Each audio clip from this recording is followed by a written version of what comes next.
இந்திரா காந்தியின் படுகொலை 1984ஆம் ஆண்டு அக்டோபர் 31ஆம் தேதி இந்திய பிரதமர் இந்திரா காந்தி புதுடெல்லியில் உள்ள அவரது அதிகாரப்பூர்வ இல்லத்தில் அவரது பாதுகாவலர்களால் சுட்டுக் கொல்லப்பட்டார்.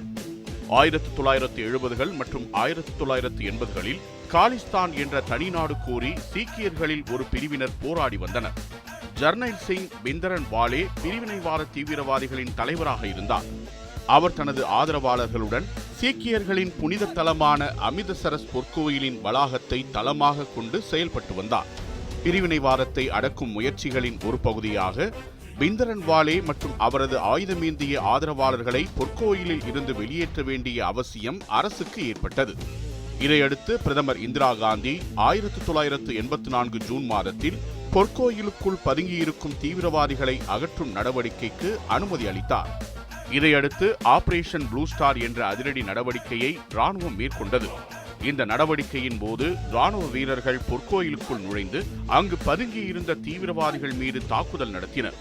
இதில் தீவிரவாதிகள், பொதுமக்கள் மற்றும் ராணுவ வீரர்கள் பலர் உயிரிழந்தனர். தங்களது புனிதமான வழிபாட்டு தலமான பொற்கோயிலில் ராணுவம் நுழைந்ததை சீக்கியர்கள் விரும்பவில்லை. ராணுவ நடவடிக்கைக்கு அனுமதி அளித்த பிரதமர் இந்திரா காந்தி மீது சீக்கியர்கள் கோபம் கொள்ள இந்த நிகழ்வு காரணமாக அமைந்தது.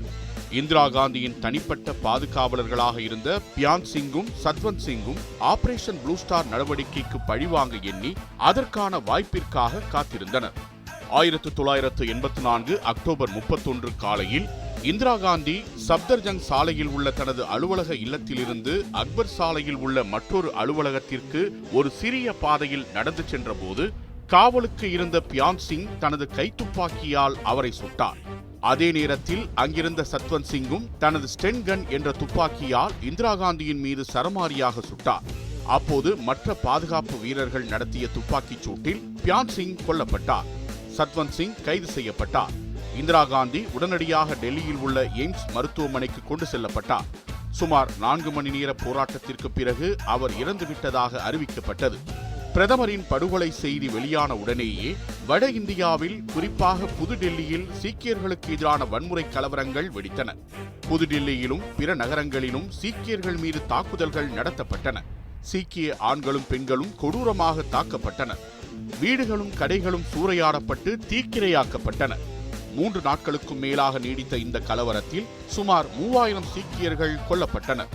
பிரதமர் இந்திரா காந்தியின் படுகொலையும் அதனைத் தொடர்ந்து நிகழ்ந்த வன்முறை சம்பவங்களும் மிகவும் துயரமான நிகழ்வுகளாக இந்திய வரலாற்றில் பதிவாயின.